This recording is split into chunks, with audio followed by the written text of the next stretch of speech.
Tjena! I'm Eric, and this is part 2 of the Swedish pronunciation series. You can find a PDF with all the material in the description below, and also turn on subtitles in Swedish, English, and Spanish. Just like in the previous video, I'm gonna first say each sentence slowly, and then faster, like a native speaker would.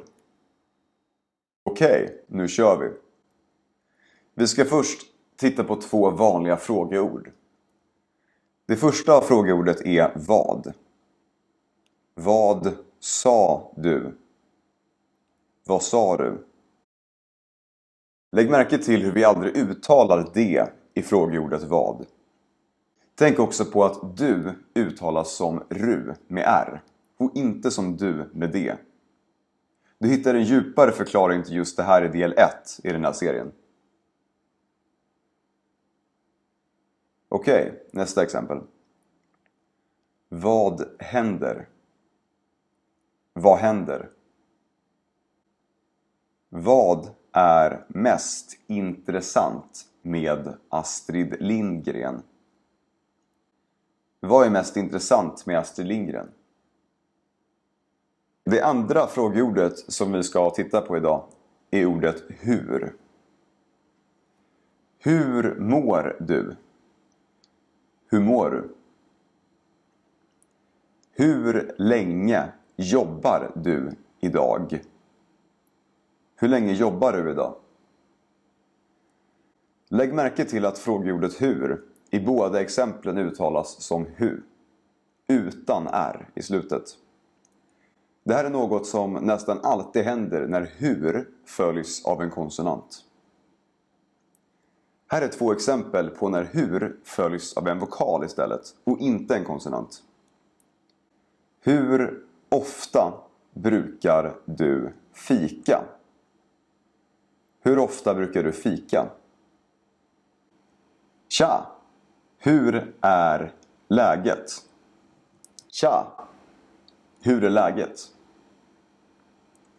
Observera att den andra frågan här faktiskt också är ett undantag. Och att frågeordet hur i just det här exemplet också kan uttalas utan r. Tja! Hur är läget?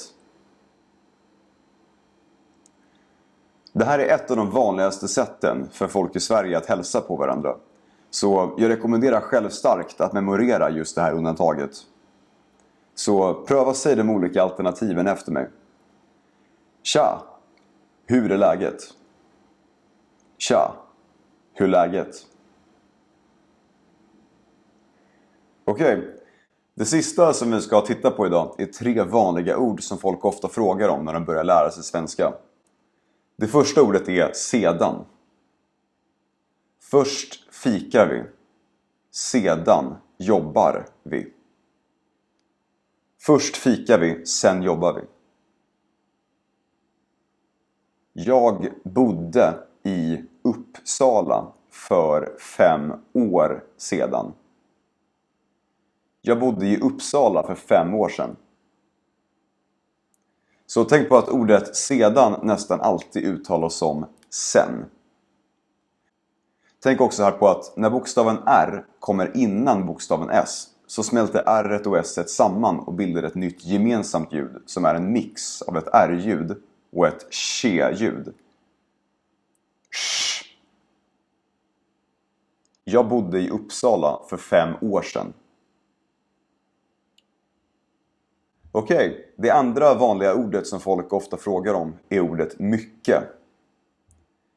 Mitt jobb är mycket intressant. Mitt jobb är mycket intressant. Mitt jobb är mycket spännande. Mitt jobb är mycket spännande. Tänk på att vi brukar ta bort just T i slutet i alla typer av sammanhang med ordet mycket. Okej, det sista ordet för idag är och. Min katt är 1,5 år gammal. Min katt är 1,5 år gammal. Har du hälsat på mina vänner Sara och Patrik? Har du hälsat på mina vänner, Sara och Patrik?